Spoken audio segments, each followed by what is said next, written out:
kita ke videonya. Selamat menyaksikan.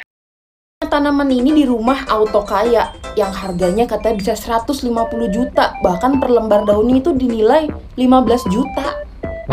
Menurut peneliti LIPI, tanaman janda bolong ini sebenarnya bukan barang langka dan harga yang beredar di masyarakat Indonesia pada saat ini itu gak masuk akal. Menurut salah satu peneliti dari LIPI itu, dia bilang katanya tanaman ini tuh bisa sensasional karena pertama namanya itu unik, janda bolong. Yang kedua, bentuknya tuh unik, kayak bolong-bolong gitu. Terus habis gitu, masyarakat Indonesia nih lagi di rumah aja kan, karena pandemik, jadinya tuh banyak yang suka berkebun. Nah, ini dimanfaatin oleh oknum-oknum tertentu untuk meningkatkan harga jual ini, padahal tuh harganya biasa aja. Bahkan kalau kalian cari di marketplace di Indonesia, itu ada harganya yang 20.000, 30.000, 50.000. Jadi katanya ini merupakan salah satu permainan yang dimanfaatkan oleh sekelompok orang karena kebiasaan orang Indonesia tuh yang suka ikut-ikutan. Waktu itu di Instagram gue ada yang nanya, "Kak, fungsi bolongan di kursi tukang bakso kayak gitu untuk apa sih?" Ternyata ada manfaatnya loh. Kalau kursi model kayak gitu ditumpuk kayak gini, itu bakal memudahkan kita untuk ngambilin satu persatu. Tanpa adanya bolongan, udara yang terjebak di antara dua kursi akan menyulitkan proses untuk bongkar pasangnya. Kursi akan mudah dilepas ketika tekanan udara bebas bergerak. Guys, TikTok ngadain video kompetisi edukasi lagi loh. Total hadiahnya nggak main-main, sampai 400 juta. Berlangsung dari tanggal 1 sampai 28 Oktober 2020. Upload sebanyaknya video informatif kalian dengan hashtag sama-sama belajar dan TikTok pintar. Good luck! Kalian kalau nulis angka 7 kayak gini, atau ada stripnya di tengah kayak gini. Ada beberapa teori yang menjelaskan kenapa sih di tengahnya itu ada stripnya segala. Teori yang paling logis sebenarnya adalah kenapa dikasih strip di tengah, karena untuk membedakan penulisan antara 1 sama 7.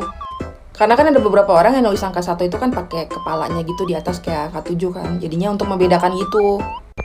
Sama untuk ngebedain kayak huruf Z sama angka 2. Jadinya Z-nya itu kadang-kadang ada yang dipakein strip kayak 7 gini. Ternyata itu bukan kebiasaan orang Indonesia aja. Di sekolah-sekolah di Eropa juga ada beberapa yang diajarin angka 7-nya itu pakai strip kayak gini.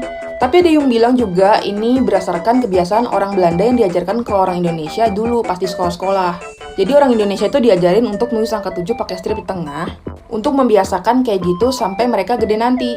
Jadi ketika mereka bekerja pada Belanda, atasannya itu bisa tahu mana pekerjaan orang Indo, mana pekerjaan orang Belanda. Masih ada yang bingung nggak sih kenapa tulisan di depan mobil ambulans itu tulisannya terbalik? Bukan karena gaya-gayaan atau salah cetak ya, ini alasannya. Hal ini dimaksudkan ketika mobil ambulans ini berjalan di jalan raya, sambil membunyikan sirenenya, mobil-mobil di sekitarnya itu akan memberikan jalan kepada ambulans ini. Karena kalau di jalan, kalau misalkan di sekitar mobil-mobil itu mendengar sirine, pasti dia akan langsung melihat ke arah spion nih, yang pengemudinya. Karena yang seperti kita tahu, spion itu sifatnya maya dan terbalik. Jadi, tulisan ambulans yang tadinya kalau misalkan kita lihat secara mata langsung tulisannya kayak gini terbalik, jadi nanti di spion akan terlihat jelas tulisan ambulans kayak gitu. Tapi yang masih menjadi misteri adalah, apa fungsinya tulisan ambulans terbalik tapi di belakang mobil? Kayak gini. Kalau ini kemungkinan besar salah cetak. Atau mungkin kalian tahu jawabannya. Yuk komen di bawah. Mental anak kelahiran 80 di sekolah. Anak kelahiran 80 juga nakal-nakal. Tapi kalau gurunya sudah ngelempar penghapus, anak kelahiran 80 tidak ngadu sama orang tua. Anak kelahiran 80 paham banget kalau ngelihat penggaris coklat sudah dihentakkan di papan tulis, tandanya guru kamu marah karena berisik. Setidak suka-sukanya anak kelahiran 80 sama guru, tetap taat dan patuh sama guru, tidak berani mempermalukan. Ketika anak kelahiran 80 dapat hukuman seperti berdiri di depan, ditarik jambangnya, atau dicubit lengannya, anak kelahiran 80 tidak ngadu sama orang tua. Karena kalau ngadu sama orang tua, ditambahin hukumannya. Bener? Mana suara anak kelahiran 80? Guys, pernah lihat ikan tidur nggak? Lihat deh, ini lagi tidur loh. Tapi matanya tetap ngebuka ya. Karena dia itu nggak punya kelopak mata kayak manusia atau kelopak mata kayak hiu. Jadi posisinya tuh kayak gini, santai, kayak ngambang. Tapi sebenarnya tuh dia tidur, bukan mati. Biasanya tuh sebelum tidur tuh dia kayak ada step-stepnya yang tadinya dia cekatan, jadi tiba-tiba pelan. Akhirnya dia menurunkan metabolismenya sehingga dia dapat menyimpan energi untuk nanti. Tapi beda jenis ikan, beda cara tidurnya ya. Kalau kayak gini kan dia ngambang aja, nggak jelas gitu kan.